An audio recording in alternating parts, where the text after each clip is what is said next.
And with the recent collapse of Signature Bank, Silicon Valley Bank and its parent company filing for Chapter 11 bankruptcy today, some of our local financial institutions are answering questions from consumers and explaining how their community-based approach works well. Natalie Kuchko joining us now in studio with their reaction. Natalie.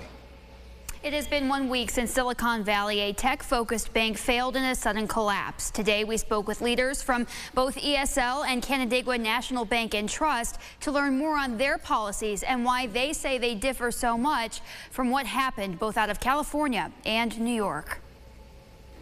Well, the first thing that comes to mind is let's take a very in-depth look at what was going on, what were the factors involved.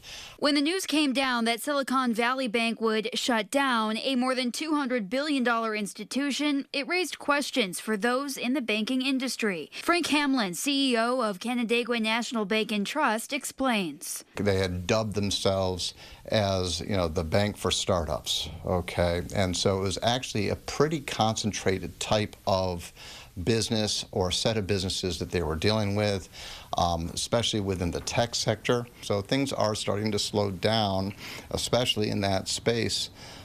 So there was that kind of activity, very concentrated in terms of their income stream, in terms of the assets that they were, or strike that, the loans that they were dealing with.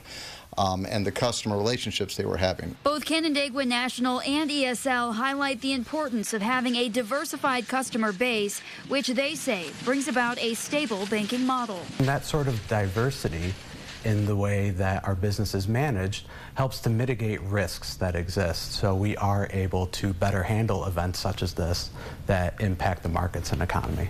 Both local banking leaders say the best method customers can practice is communication with their institutions. It makes you feel good about the way we have established our model in terms of being community focused as opposed to industry focused, a particular industry focused. Meantime, the federal government has stepped in to reimburse Silicon Valley customers with their deposits.